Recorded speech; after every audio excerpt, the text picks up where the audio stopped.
everyone. We're continuing on with Learning Unit 2, Theme 2, Getting to Know Learner Preference.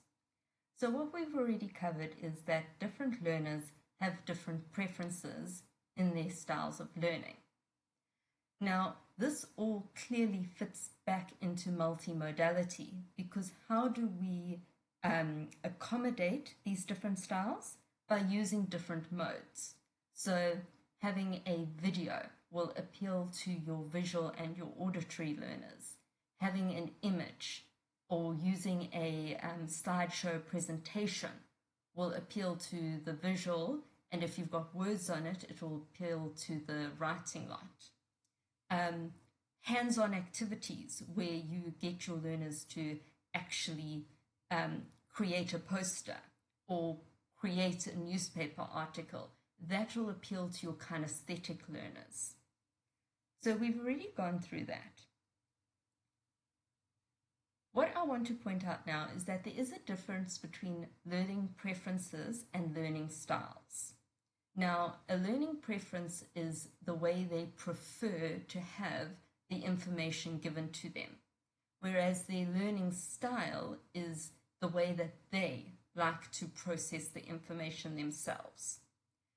Very importantly, and we have discussed this before, you do not have to have the information presented to you in your preferred style in order for you to understand it. You can take information in any format and understand it.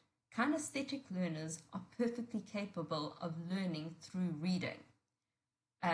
Reading learners are perfectly capable of learning through visual means.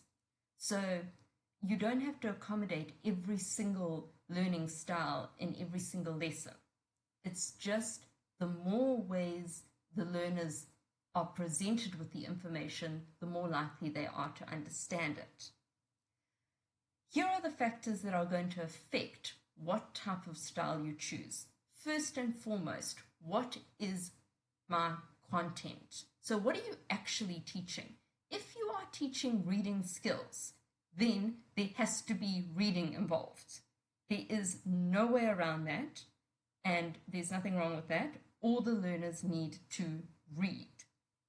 You can bring in other styles at some point by perhaps asking them to draw a visual of whatever it is that the text described.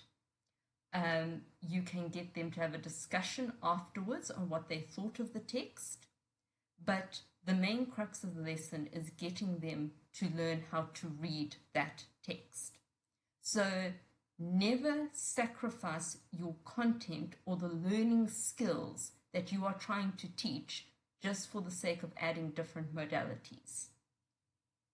The other thing you really want to look at is how can I make it relevant or meaningful to them? Now we're going to look at this in the next section, which is hip-hop pedagogy or culturally relevant pedagogy.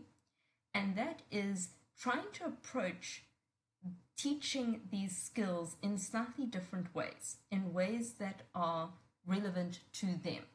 So you can use tweets, for example, to teach grammar.